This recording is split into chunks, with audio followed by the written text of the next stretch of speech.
Hey, my friends, Jeff here from HardTrustMarketing.com. Hey, I wanted to talk to you guys today about targeting your market and making sure this is, first of all, this is for you guys who are jumping online. You're going to start an online business, or maybe you're running an online business already and things aren't, moving so well. Your products aren't selling. You're not getting engagement. You're not getting leads.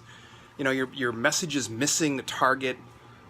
If any of you can relate to that, then I think you're going to want to hear this, because this is from a sample of tens of thousands of people from our list, from our different programs, from our coaching program. Consistent cause for a challenge when it comes to missing the, I call it the message to market match. And you're missing that message to market match. And here's the most likely cause. It's that you're trying to position the product like you think it should be positioned, or you're trying to position a product you think the market needs when they need something slightly different. The change is usually not that dramatic, but the impact is huge. And here's an example from one of our coaching clients. They're a long-term personal trainer, so they have over 20 years experience in the personal training field. Physically doing personal training at local gyms, and they wanted to package a product to share their knowledge. Because they've been in the industry for so long, and we see this a lot with anyone who has any kind of expertise or knowledge to bring to the table, they tend to have jumped ahead the 20 years, and they want to go out and share all that they know with people, instead of going back to thinking, okay, where was that first customer that came into the gym 20 years ago? Where was their headspace at? And of those first, say, 100 customers that I had as a personal trainer, what were the 10 that stuck with me? What was their initial mindset? And, we have short-term memories. We forget those kind of things when somebody first comes in and uses our service. And, the reality is that they're usually at a different headspace. So let me use personal training or fitness as a good example. So we had a discussion with this particular student in our coaching program, and they wanted to package a product that was a year-long product that went through all of the different exercise regimes, fitness regimes, intense workouts. They were advanced sort of material. And they knew that this was going to be necessary for someone to, over the long term, lose 20, 30, 40, 50 pounds even, become a much healthier person, become ripped, much more muscular, all that kind of stuff. Well, now, the challenge they had was that the product they wanted to release was to a beginner in the market.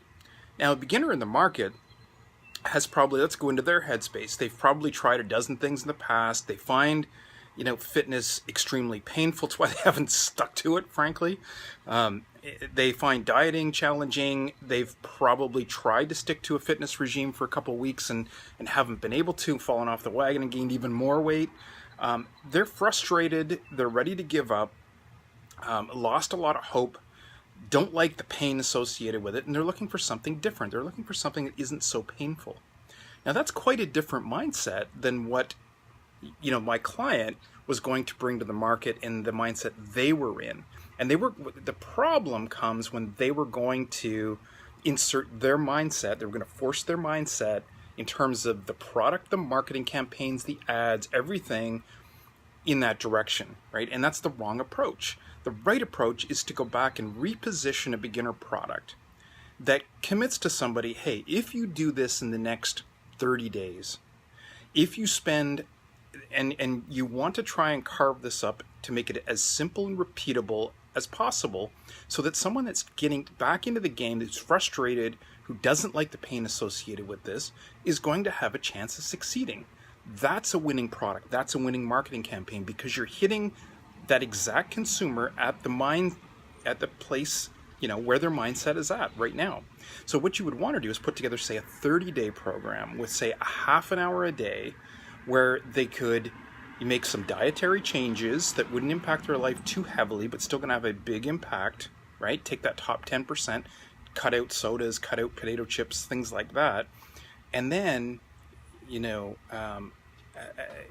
augment that with what can they do for 20 minutes a day You know, maybe they run for 15 minutes, they walk for 5 minutes before, walk for 5 minutes after, and that gets their cardio going. And over the course of 10 to 14 days, they start to burn more calories themselves. So you start to see what I mean. It is, you know, I'm not an expert in fitness. I mean, he is. So, but at the end of the day, it's a different mindset in terms of creating a product that your market wants versus creating a product that you want. So next time, you know, this can apply to your business, and it should apply, it applies to everyone's business.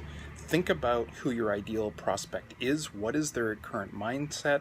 Make sure you're developing a product, your marketing campaigns, your ad budgets, everything else should be focused around where their mindset is, what they want.